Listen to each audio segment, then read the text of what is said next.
So I put normal fuel in the car, yeah, not V-power, because they didn't have V-power that day in the petrol station. And look how rough it is.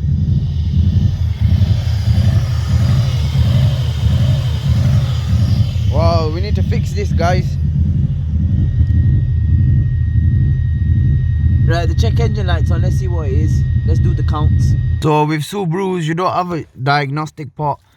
What you got to do is you got to find these two wires there, the black ones under your dash, and connect them and then count the flashes.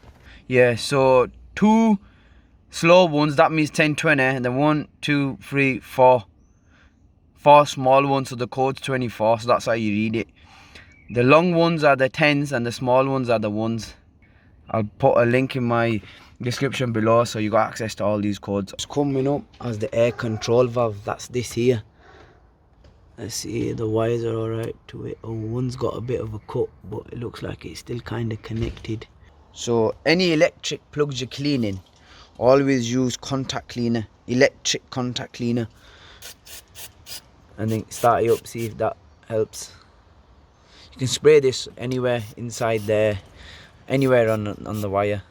Right, plugged it all back together. Make sure your pipe's on, magnet thing's on. No, so we've just started it up. As you can see, it's still revving up and down. So that hasn't fixed it. Let's try taking it off and cleaning it inside. We've just got 4 bolts, 1, 2 at the bottom, 3 10s. Pop off there. It's got a bit of sealant on it. Bloody hell, got some really strong sealant on there. What usually happens is inside there, that piece gets a bit stuck. So what I'm going to try doing is spraying some WD-40 in there and then seeing if that's free. These top screws off and check it like that. Apologies for the really quick video, but I'm trying to get as in depth as I can. I usually have a stand, but so as you can see, it's not fully opening or closing. So I'm going to go spray some WD-40 in there and then see what happens. So all I've sprayed is WD-40, but I always use the fast penetrating oil. It's the yellow one with the red writing. See, look, now it's opening and closing very easily. So that solenoid on top, solenoid must open and close this and then fluctuate the air. Quickly put this back on the car. Right, plugged it all back together. Make sure your pipe's on.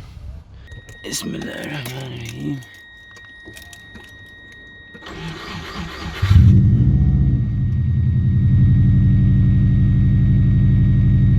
And it's alive.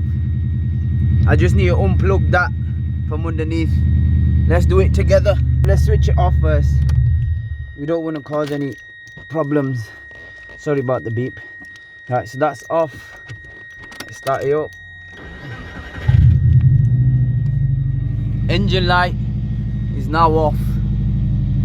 So if you do get in a situation like this, now you know how to quickly fix it easily. Sometimes you might think that it's the coil pack, but always plug the wires in, check the codes and see what the actual problem is before you start checking spark plugs and stuff like that, because it does sound like a misfire, but it's not. It's your air recirculation valve. If that's not fitted properly, it can cause your idle to go high and low. Hope this video helped you, my Subaru friends. Let's get out there and hit some boost. Also, this always happens to me when I'm just about to go for a drive. If this has happened to you, let me know when it happened and if you were stuck somewhere or if it just happened as you were gonna set off or whilst you were driving. I'm just curious because it always happens to me when I plan a day out. Peace.